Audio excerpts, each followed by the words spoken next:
Priročnik za Braillevo pisavo not. Ljubljana, maja 1949. Kdo je napisal to prireditev?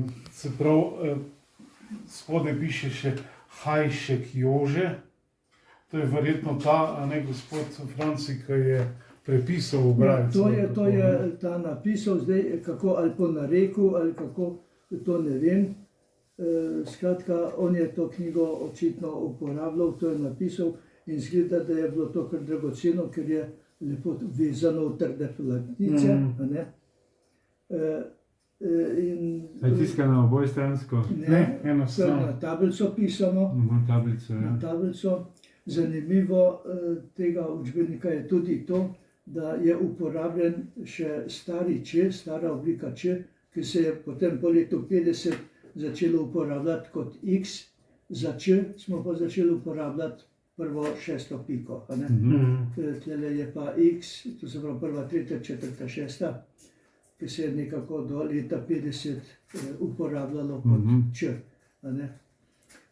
Takrat, recimo v tistem času, je bilo tudi veliko pomanjkanje papirja in zato je vse pisano z malo začetnico. Se velike začetnice ni uporabljalo in se tudi spomnim v šoli, ko smo pisali, smo dejansko pisali vse z malo začetnico.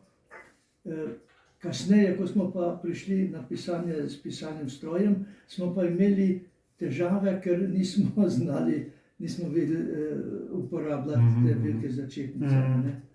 Ja, in tudi pri šolskih nalogah smo pa morali uporabljati veliko začetnico in smo imeli tudi probleme, smo pozabili. Pa kar zmeda, ne? Tako, ja. Zdaj, tale učbenik not, ne vem, kako je k meni prišel. Ne spomnim se, da bi ga kje ukradel, ne spomnim se, da bi ga kje najdel. Skratka, ko sem že malo pospravljal te razne stare reči, sem tole najdel, pa se mi zdi zelo zanimivo, ker je veliko not pač povedano, vsa glasbena teorija, pa ti Braillevi znaki za note in tako naprej. Tako se mi zdi, da je to ena pomembna reč, recimo za zgodovino